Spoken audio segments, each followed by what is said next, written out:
Calculus Unit 3, Lesson 4, concavity and the second derivative test. So first of all, concavity for a function, meaning whether it's turning like this or like this is called concave up. It goes from decreasing to increasing, where there would be a minimum, and you could call it concave up. It would be like it holds water. Concave down is where it would not hold water. It would be turned down, and that's where it goes from a positive to a negative. So if it's concave upward on a function, then that means that the derivative has to be increasing on that point. Why? Because it's going from a negative to a positive, so the derivative is increasing on that interval. And in order to be concave downward, it goes from positive to negative, so the derivative has to be decreasing on that intervals. So how can we find where the derivative is increasing? Well, the derivative of a function is what tells us whether it's increasing or decreasing, so we're going to use the second derivative of the function, which is the derivative of the first derivative. So let the function have a second derivative on an open interval. Then if the second derivative is bigger than 0, which means that the first derivative is increasing, then the function will be concave up. If the second derivative is less than 0, then the function will be concave down, because this would mean that the first derivative is decreasing, and that will make it concave down. So to apply, we're going to find where that second derivative is 0 or doesn't exist, and then find the sign of the second derivative in each of the resulting intervals.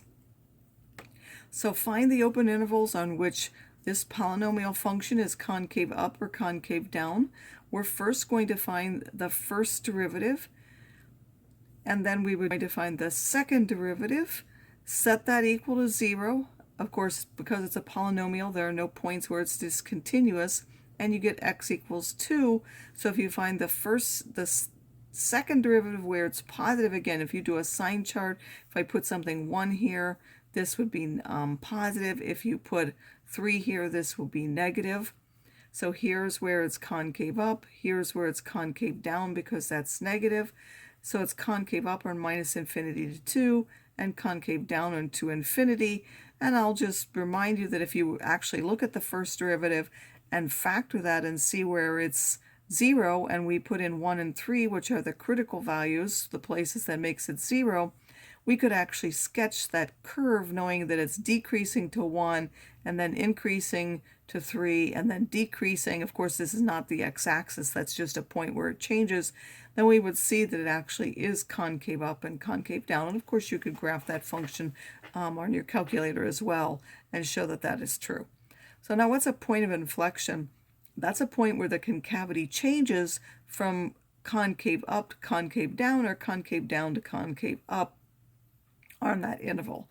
So in this example is 2 minus 3, so this is not 2, 0, as I said, because that's not the x-axis.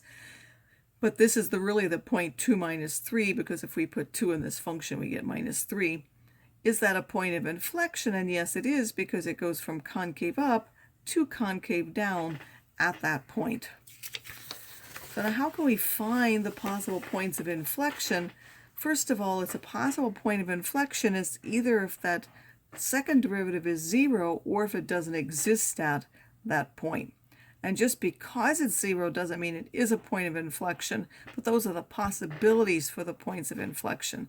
To decide if it actually is, you have to see if the sign of the second derivative changes at that point. So if we have this polynomial function and we want to find the points of inflection, again, we're going to take the first derivative, basically ignored, then find the second derivative. In this case, we could factor it because we want to see where it's 0. That's at minus 2 and 0. So if you put minus 2 and 0, if we put minus 3 in this function, we find it's positive. If we put minus 1 in this function, we find it's negative. If we put, say, 1 in this function, we would find it's positive. So it's concave up from minus infinity to minus 2. Then it's concave down on minus 2 to 0. And it's concave up on 0 to infinity. It changed from plus to minus here, so minus 2 gives me a point of inflection. Of course, the actual point is minus 2, and then you put it in here, and you'll find that's minus 8. And then at 0, it went from minus to plus, so that's also a point inflection, and if you put 0 in here, you'll also find that 0, so the point is 0, 0. Now this actually gives us another way to decide if on a relative minimum or maximum. It's the second derivative test. It's often easier than the first derivative test because all we're going to do is we're going to find the second derivative, and then for the critical value, we simply have to see whether it has a positive derivative or a negative derivative at that point. So let the function have a first derivative which is 0, which means it's a critical value. Or, of course, the derivative is undefined, meaning so we're going to C is a critical value in the open interval. So either it has a derivative 0, or there's a horizontal tangent, or it's undefined there, such as at a point or a sharp term, and the second derivative exists on that open interval. Then if the second derivative is positive, meaning it's concave up at that point, then it must have a relative minimum there. If it's concave down at that point, meaning the second derivative is less than 0, of course, then it has to have a relative maximum there. And if it's 0, then the test fails, so you would have to use some other way to decide, such as by the first derivative test. You would have to go back and do that. So this is a polynomial function again. We want to find all the relative extrema using the second derivative test where applicable. So first we're going to take the first derivative test. We want to find out where that's 0, so I factored it. It's 0 at 0 and 3. So those are my potential extrema. Then I'm going to find the second derivative test. I'm going to evaluate it at 0. That happens to give me 0, so the second derivative test actually fails. It's not positive or negative, it's 0, so I have to go back to the first derivative test. I'm not going to do the whole sign chart. I'm only going to put 0 in there to decide. So if you go back to the first derivative and you put in a number less than this, like if you put in -1, you'll find that's negative. If you put in 1, you'll find that that's positive. That's also negative, sorry. So you'll find it's negative on either one. And since there is no sign change there, there's not a minimum or a maximum at 0.